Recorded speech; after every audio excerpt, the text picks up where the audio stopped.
तम अंश पर खंडजमी कंस पर धूमलिच्छ वंश पर शेर शिवराज है। जय भवानी। महामेरू बहुजनांचे आधारू अखंड स्थितीचा निर्धारू श्रीमंत योगी राजाशिव छत्रपती हर हर महादेव जय भवानी अशी आरोळी ऐकली की आपोआप आपल्या डोळ्यासमोर येतात आपल्या सर्वांचे लाडके छत्रपती शिवाजी महाराज। छत्रपती शिवाजी महाराज हे आपल्या सगळ्यांसाठी अत्यंत प्रेरणादायी आणि वंदनीय व्यक्तिमत्व आहे। आज सुमारे 350 वर्षानंतरही छत्रपती शिवाजी महाराज हे नाव ऐकल्यानंतर मराठी माणसाच्या धम्म्यामधील रक्त सळसळतं आणि आपसुक तोंडातून छत्रपती शिवाजी महाराज की जय हा जयघोष बाहेर पडतो आणि एक वेगळीच ऊर्जा निर्माण होते। या सर्वांचं कारण म्हणजे छत्रपती शिवाजी महाराज हे अखंड हिंदुस्थानाचे प्रेरणास्थान आहे। असीम साहस, दुर्दम्य इच्छाशक्ती आणि शून्यातून स्वराज्य निर्माण करण्याची क्षमता यामुळे छत्रपती शिवाजी महाराज हे आपल्या सर्वांचेच आदर्श आहे। छत्रपती शिवाजी महाराज यांनी शून्यातून स्वराज्य निर्माण केले। नुसतेच स्वराज्य निर्माण करून ते थांबले नाहीत तर स्वराज्याचे सुराज्य कसे करता येईल यावर देखील अहोरात्र झटत राहिले। छत्रपती शिवाजी महाराजांचा उल्लेख हा एक आज्ञाधारक पुत्र म्हणून आपणास पाहावयास मिळतो। छत्रपती शिवाजी महाराजांनी माँसाहेब जिजाऊ आणि पिता शहाजी राजांच्या आज्ञांचे पालन केले व माँसाहेब जिजाऊंचा एक शब्दही त्यांनी कधी खाली पडू दिला नाही। छत्रपती शिवाजी महाराज हे एक आज्ञाधारक पुत्र होते।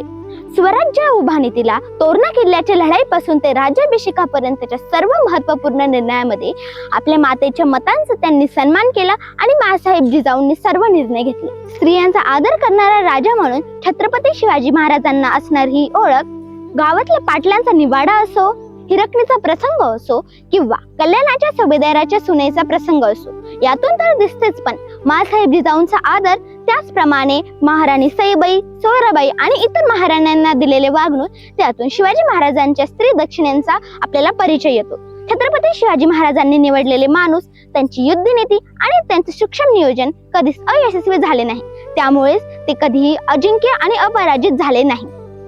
छत्रपती शिवाजी महाराजांच्या इतिहास अभ्यासतानातून आपल्याला त्यांचा एक पैलू लक्षात येतो, तो म्हणजे त्यांचा विज्ञानवादी दृष्टिकोन।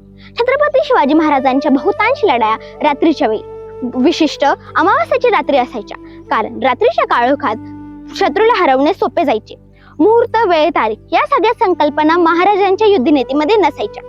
महाराजांच्या युद्धनीतीचा अभ्यास 136 देशांपेक्षा जास्त देशांमध्ये आजही केला जातो, तो म्हणजे गनिमी कावा।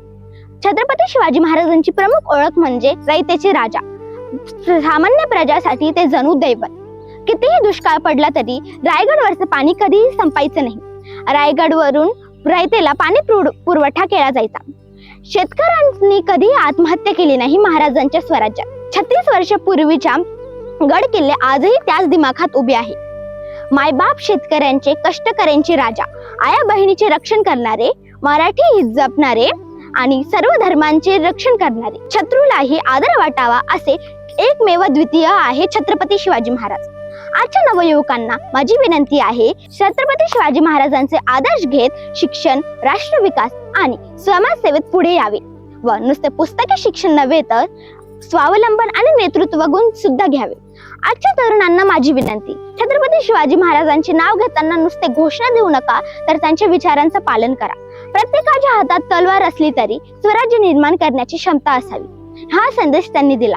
आपण त्याच्याकडून संघटन कौशल्य, स्त्रियांचा आदर आणि अन्यायाविरोधी लढण्याची क्षमता शिकली पाहिजे। शेवटी इतकेच म्हणणे, असा राजा पुन्हा होणार नाही, जाणता राजा शिव छत्रपती। अशा जाणता राजाच्या जयंती दिनी माझा त्यांना मानाचा मुजरा, मानाचा मुजरा, मानाचा मुजरा।